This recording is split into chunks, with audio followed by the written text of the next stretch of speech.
नमस्कार दोस्तों, मैं प्रिंस एक बार फिर से स्वागत करते हैं आपके अपने यूट्यूब चैनल स्कोर मोर में। आज हम लोग इस वीडियो में बात करने वाले हैं कि क्या डिफरेंस है यूनाइटेड किंगडम, ग्रेट ब्रिटेन और इंग्लैंड में। इन तीनों देशों में क्या अंतर है, क्या समानता है, ये सारा कुछ आज हम लोग इस वीडियो में क्लियर करेंगे।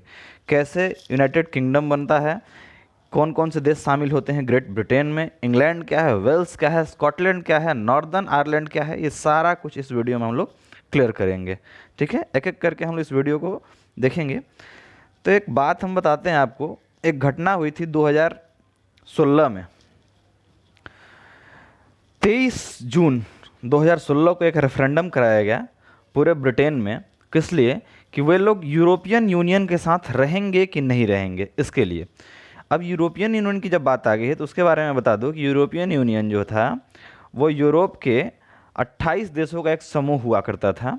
इसकी स्थापना 1957 में हुई थी और 1973 में इसमें शामिल हुआ था ब्रिटेन। तो ब्रिटेन के लोग, कुछ लोग चाहते थे कि हम यूरोपियन यूनियन से अलग हो जाएं और कुछ लोग चाहते थे कि हम यूरोपियन यूनियन के साथ रहें।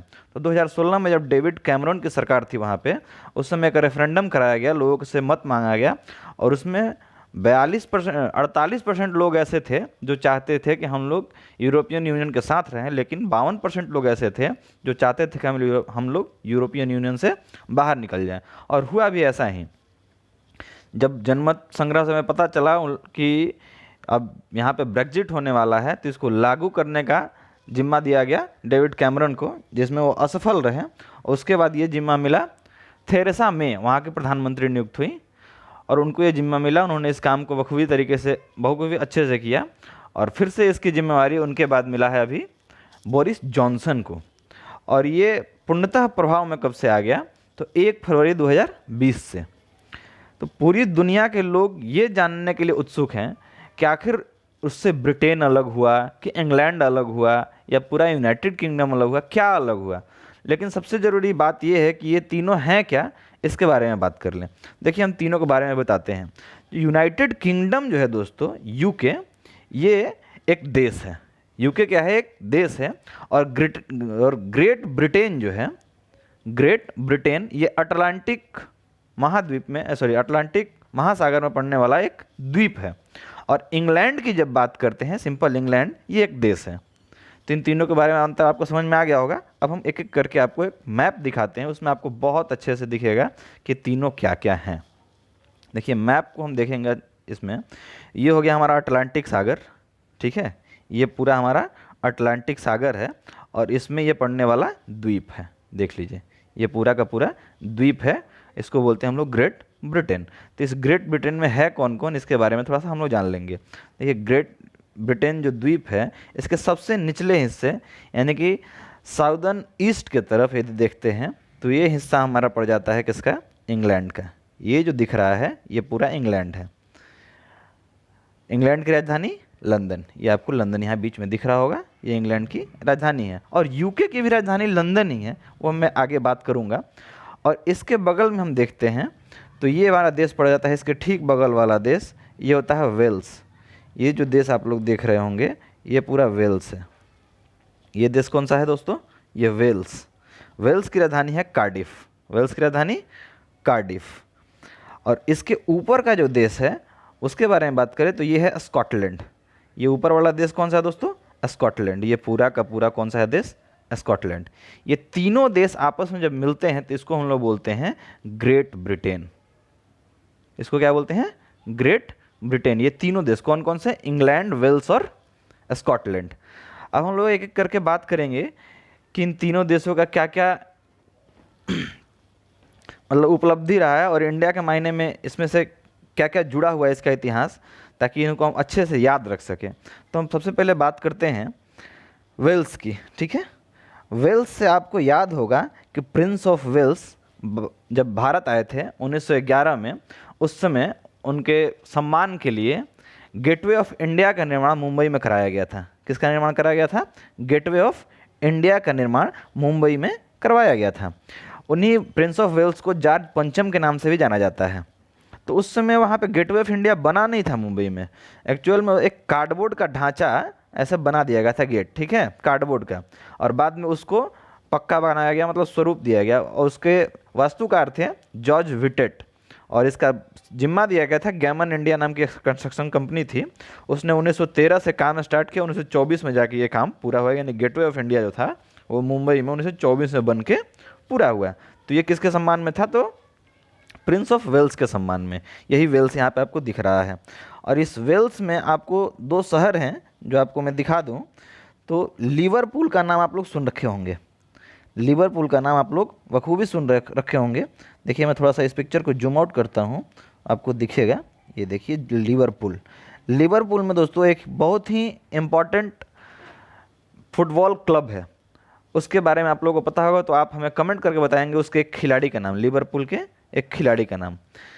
और ये देखिए मैनचेस्टर, ये बगल में आपको दिख रहा होगा मैनचेस्टर। ये मैनचेस्टर जो है ये किस लिए प्रसिद्ध है, ये भी आप हमें कमेंट करके बताएंगे कि मैनचेस्टर किस लिए प्रसिद्ध है, और भारत का मैनचेस्टर किसको कहा जाता है। तो ये दो जो यहाँ पे शहर हैं ये बहुत ही महत्वपूर्ण है वेल्स के लिए। चलिए बात करते हैं हम लोग इंग्लैंड के बारे में।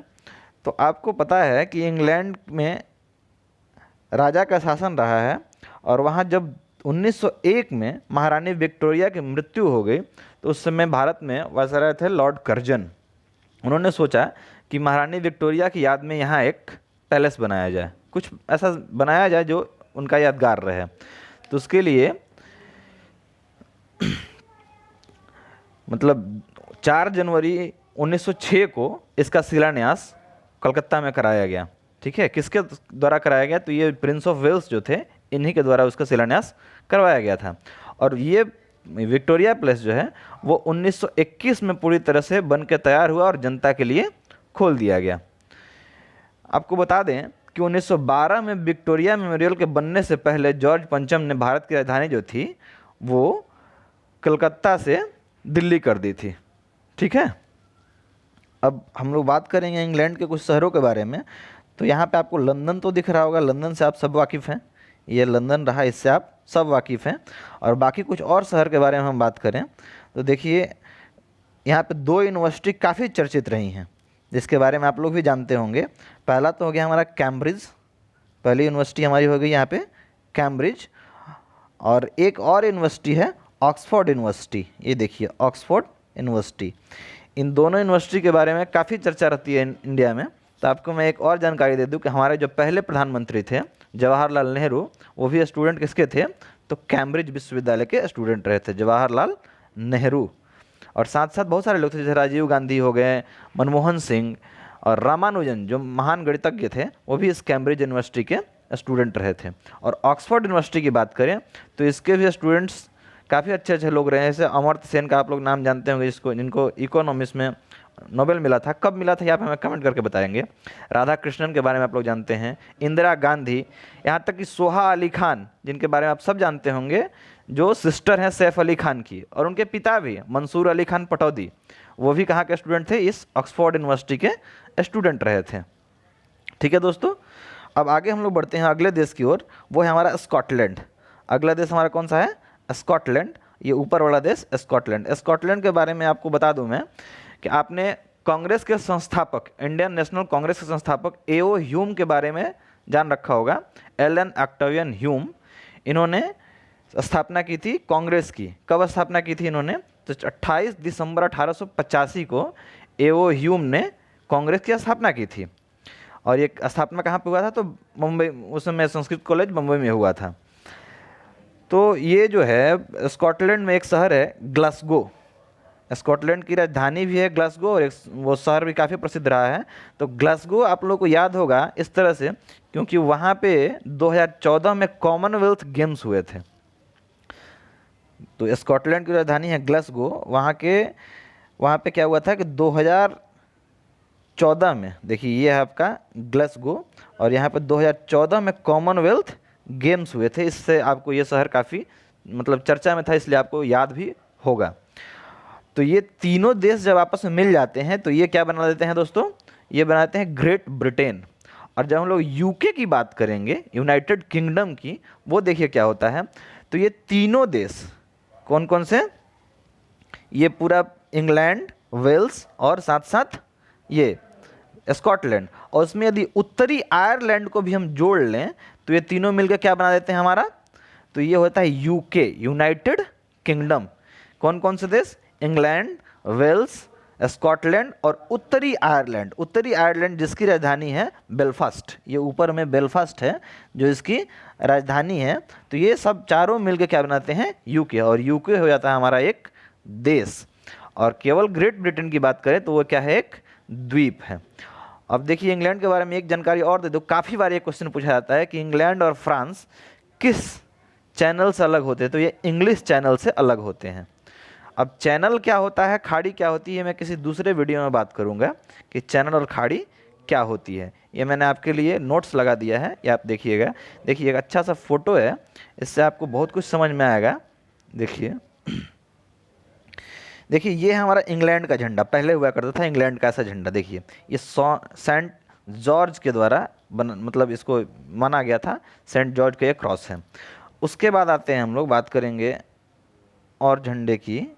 देखिए इस पिक्चर में थोड़ा सा और क्लैरिटी आपको मिलेगी। सबसे पहले ये रहा इंग्लैंड का झंडा, देखिए इस तरह का, और इसमें यूनियन फ्लैग मिक्स कर दिया गया 1606 में। तो देखिए ये वाला झंडा, ये रेड वाला इधर आपको दिख रहा है, और साथ साथ ये जो झंडा है ये हो गया आपका स्कॉटलैंड का, एंड्रूज क्रॉस का। देखिए इसमें ब्लू वाला जो है ये भी जाके इसमें मिल गया।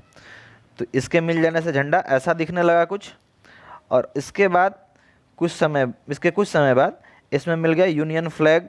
ये मतलब नीचे वाला जो देश आपको दिख रहा है ये आयरलैंड, उत्तरी आयरलैंड जिसकी राजधानी बेलफास्ट है, ये सब जब आपस में मिल गया तो ये झंडा अब तत्काल में इस तरह का कुछ दिखता है।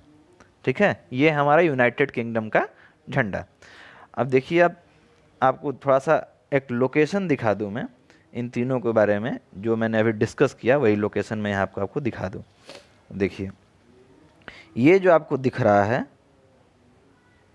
ये पूरा रीजन है, मतलब इसमें रिपब्लिक ऑफ आयरलैंड और साथ साथ नॉर्दर्न आयरलैंड और बाकी ग्रेट ब्रिटेन, ये पूरा मिला कहा जाता है ब्रिटिश आइलैंड्स। ठीक है, और इस नॉर्दर्न आयरलैंड को केवल लेते हुए नहीं, साउदर्न आइलैंड को यदि छोड़ दिया जाए, इस चीज़ को हटा दिया जाए और बाकी सबको यदि सम्मिलित किया जाए तो इसको हम लोग पूरा का पूरा बोलते हैं ग्रेट ब्रिटेन।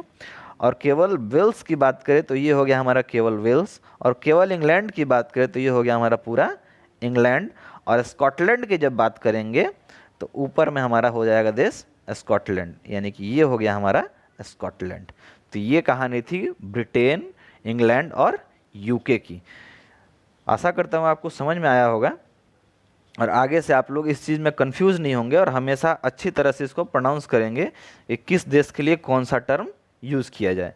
देखिए काफ़ी एक अच्छा फ़ोटो आपके लिए मैंने लगाया है, ये यूनाइटेड किंगडम के किसी जगह का फ़ोटो है। ये आप हमें कमेंट करके बताएं कि किस नदी के पास का सीन है। ठीक है, काफ़ी चर्चित रहा है सीन, तो आप हमें कमेंट करके बताएंगे गूगल से सर्च करके कि किस नदी का ये सीन है। यदि आपको वीडियो अच्छी लगी हो तो आप हमारे चैनल को सब्सक्राइब ज़रूर कीजिएगा, अपने दोस्तों के बीच में इसे शेयर ज़रूर कीजिएगा। धन्यवाद। और यदि आप हमारे इस वीडियो के क्विज़ के लिए जुड़ना चाहते हैं तो ये रहा हमारा टेलीग्राम चैनल, जिसके थ्रू आप आके हमसे जुड़ सकते हैं और क्विज़ भी कर सकते हैं। ठीक है, ये हमारा चैनल है @PMC ग्रुप ऑफिशियल। इसमें 200-250 अभी लोग हैं जो लोग हर टाइम पे क्विज़ करते हैं, 3-4 टाइम में क्विज़ होता है। आप आके हमारे साथ जुड़ सकते हैं। धन्यवाद।